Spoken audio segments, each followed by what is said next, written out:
জুলুম না করা আওয়ামী লীগের কর্মীরা বিএনপি সদস্য হতে পারবে বলছেন আমির খসরু। বিএনপি ছাড়া বাংলাদেশ এগোবে না বলছেন দুদু। রায়ে অসন্তুষ্ট আসিয়ার পরিবার, ন্যায় বিচারের দাবি জামায়াত আমিরের। জানাবো বাংলাদেশের সীমান্তে কাদের ঠেলে দিচ্ছে ভারত, কেন দিচ্ছে, এবং সর্বশেষ জানাবো ভারতের উত্তরপ্রদেশে 90 বাংলাদেশিকে আটকের দাবি। এতক্ষণ শুনছিলেন সংবাদ শিরোনাম, এবারে বিস্তারিত। তবে তার আগে অনুরোধ থাকবে আমাদের চ্যানেলটি সাবস্ক্রাইব করে বেল আইকনটি ক্লিক করুন। বিএনপি ছাড়া বাংলাদেশ এগোবে না বলছেন দুদু। বিএনপি ছাড়া দেশ এগোবে না বলে মন্তব্য করেছেন বিএনপির ভাইস চেয়ারম্যান শামসুজ্জামান দুদু।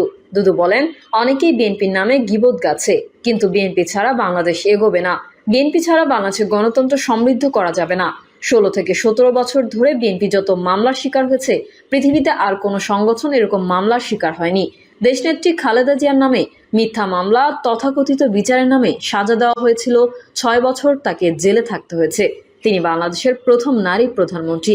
বাংলাদেশের নারী শিক্ষা সমৃদ্ধ করেছেন, শ্রমিক কৃষকদের জন্য কাজ করেছেন। তিনি স্বাধীনতার ঘোষক শহীদ রাষ্ট্রপতি জিয়াউর রহমানের ধারায় দেশ পরিচালনা করেছেন।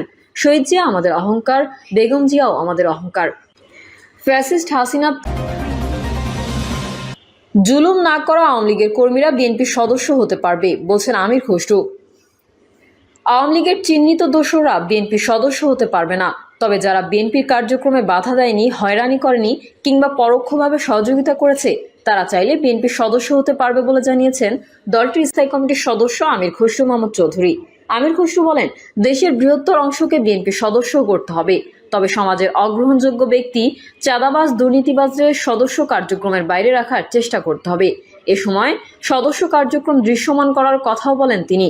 তিনি আরো বলেন, বিগত 15 বছরে বিএনপির নেতাকর্মীরা মিথ্যা মামলার শিকার হয়েছে, পালিয়ে বেরিয়েছে। বড় দল হিসেবে সাংগঠনিক কার্যক্রম চালাতে পারেনি বিএনপি।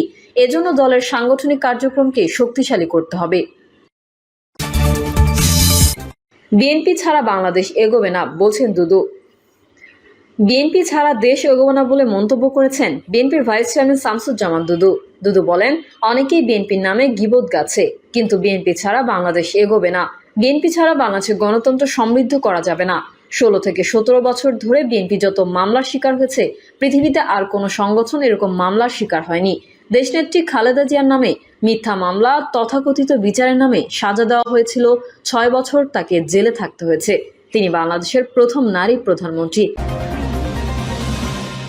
রায়ে অসন্তুষ্ট আসিয়ার পরিবার, ন্যায় বিচারের দাবি জামায়াত আমিরের। মাগুরায় চাঞ্চল্যকর শিশু আসিয়া ধর্ষণ ও হত্যা মামলার রায় দিয়েছেন আদালত। এই মামলায় প্রধান আসামি হিটু শেখের মৃত্যুদণ্ড ও বাকি 3 জনকে খালাস দিয়েছেন বিচারক।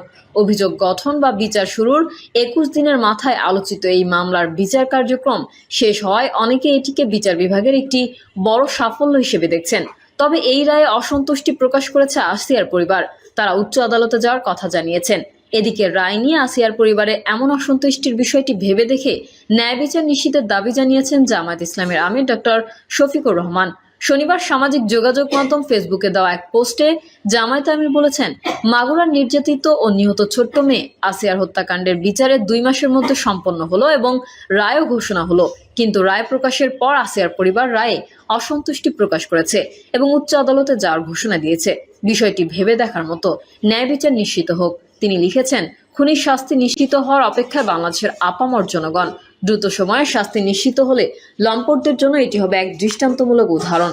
ডক্টর শফিকুর রহমান আরও বলেছেন, আমরা আসিয়া হত্যাকাণ্ডের বিচারের পাশাপাশি বরগুনার শিশু মেয়েটির যার ইজ্জত লুণ্ঠন করা হয়েছিল, তার পিতা মন্টুচন্দ্র দাস হত্যাকাণ্ডেরও বিচার অতি দ্রুত দেখতে চাই।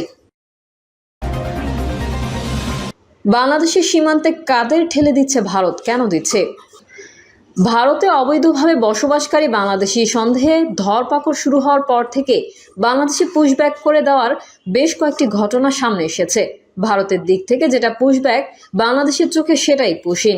বিবিসি বাংলা এক প্রতিবেদনে বলা হয়েছে, সীমান্তে পুশব্যাক বা পুশিন আসলে এমন একটা পদ্ধতি যেখানে ধরা পড়া ব্যক্তিদের সীমান্তে নিয়ে গিয়ে অন্য দেশের সীমান্তে ঠেলে দেওয়া হয়ে থাকে। এই প্রক্রিয়ার কোনো আইনি স্বীকৃতি নেই ভারতে, কিন্তু দীর্ঘদিন ধরেই এই পদ্ধতি চলে আসছে, যেটা আনুষ্ঠানিকভাবে কেউই স্বীকার করে না। ভারতের মানবাধিকার কর্মীরা বলছেন, ভারত থেকে এভাবে পুশব্যাক করে দেওয়া সম্পূর্ণ আইন বহির্ভূত কাজ। তবে অপ্রাপ্তবয়স্ক বা পাচারের শিকার হওয়া নারীদের অনেক ক্ষেত্রে অমানবিক দিক বিবেচনায় নিয়ে বাংলাদেশে ফিরিয়ে দিয়ে থাকে বিএসএফ। এই পদ্ধতির অবশ্য আনুষ্ঠানিক স্বীকৃতি রয়েছে। কাদের পুশব্যাক করা হচ্ছে? শুধুমাত্র ভারতের গুজরাট এবং রাজস্থানেই গত 3 সপ্তাহে 1000-এরও বেশি মানুষকে চিহ্নিত করেছে ওই রাজ্যগুলোর পুলিশ। তাদের দাবি, এই চিহ্নিতরা বেআইনিভাবে বাংলাদেশ থেকে এসে বসবাস করছিলেন। বিবিসি বাংলা নিশ্চিত করতে পেরেছে যে সম্প্রতি সীমান্ত দিয়ে যাদের পুশব্যাক করা হয়েছে তাদের মধ্যে এমন ব্যক্তিরাও ছিলেন যাদের গুজরাট থেকে আনা হয়েছিল। আবার রাজস্থান থেকে যারা ধরা পড়েছেন তাদের মধ্যে 148 জনের প্রথম দলটিকে বিশেষ বিমানে চাপিয়ে বুধবার নিয়ে যাওয়া হয়েছিল ত্রিপুরার আগরতলায়।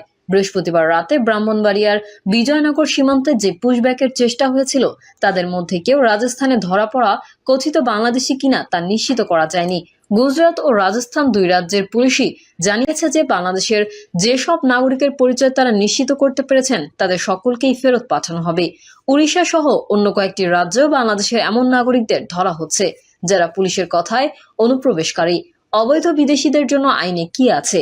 আইন অনুযায়ী পুলিশ কাউকে ধরলে তাকে 24 ঘন্টার মধ্যে আদালতে হাজির করার নিয়ম আছে। এই নিয়ম বিদেশিদের জন্য সমানভাবে প্রযোজ্য। সীমান্ত হত্যা নিয়ে দীর্ঘদিন ধরে কাজ করে ভারতের মানবাধিকার সংগঠন মাসুম। সংগঠনটির প্রধান কিরিডি রায় বলেছিলেন, বিদেশ থেকে কেউ যদি পাসপোর্ট ভিসা ছাড়া ভারতে আসেন তাহলে পদ্ধতি হলো তাকে চিহ্নিত করে গ্রেফতার করতে হবে এবং ম্যাজিস্ট্রেটের সামনে হাজির করতে হবে। বিদেশি আইনের 14 নম্বর ধারা অনুযায়ী মামলা হবে। মামলায় যদি সেই ব্যক্তি দোষী সাব্যস্ত হয় তাহলে তার সাজা হবে। সাজা শেষে আদালতের মাধ্যমেই সেই ব্যক্তি যে দেশ থেকে এসেছেন সেখানে ফেরত পাঠানো হবে। তিনি বলছিলেন, ভারতের সংবিধান অনুযায়ী ভারতীয়রা যে অধিকার পান সেই একই অধিকার ভারতের মাটিতে থাকাকালীন বিদেশি নাগরিকরাও পাবেন। গুজরাট, রাজস্থান বা উত্তরপ্রদেশের কিছু জায়গা থেকে খবর পাচ্ছি যে এই পদ্ধতি না মেনে বাংলাদেশে ঠেলে দেওয়া হচ্ছে। যা হচ্ছে এখন তাতে তো আইন সংবিধান কিছুই তো মানা হচ্ছে না। সাজা শেষ হওয়ার পরে নিজ দেশে বিদেশিদের ফেরত পাঠানো অবশ্য সময় সাপেক্ষ বিষয়। এমন বহু ঘটনা রয়েছে যেখানে বাংলাদেশি সহ বিদেশিরা অবৈধ পথে ভারতে আসার অপরাধে ধরা পড়ে জেল খেটেছেন, কিন্তু সাজা শেষ হওয়ার অনেক মাস পরেও দেশে ফেরত যেতে পারেননি তিনি। জটিল এক কূটনৈতিক পদ্ধতিতে ওই ব্যক্তির পরিচয় নিশ্চিত করা হয়, তারপরেই তাকে দেশে পাঠানো হয়। এই ধরনের বন্দীদের জেলের কথায় জান খালাস কয়েদি বলা হয়ে থাকে। আইন বহির্ভূত পদ্ধতি। গুজরাট ও রাজস্থানে যাদের বাংলাদেশি বলে ধরা হয়েছে তাদের কাউকেই প্রায় আইনি প্রক্রিয়ার মাধ্যমে আটক করা হচ্ছে না বলে অভিযোগ করেছেন সামাজিক কর্মকর্তারা। গুজরাট ও রাজস্থানে পশ্চিমবঙ্গের পরিযায়ী শ্রমিকদের সহায়তার জন্য একটি সংগঠন যে হেল্পলাইন নাম্বার চালু করেছে সেখানে যত ফোন এসেছে তাদের মধ্যে মাত্র একজনের খবর পাওয়া গেছে যাকে রাজস্থানের আদালতে তোলা হয়েছিল। পরিযায়ী শ্রমিক ঐক্যমঞ্চ নামের ওই সংগঠনটির রাজ্য সম্পাদক আসিফ ফারুক বলছিলেন, প্রায় 1 মাস হতে চলল আমরা হেল্পলাইন চালু করেছি। গুজরাট থেকে প্রায় 550 আর রাজস্থান থেকে প্রায় 200 ফোন পেয়েছি।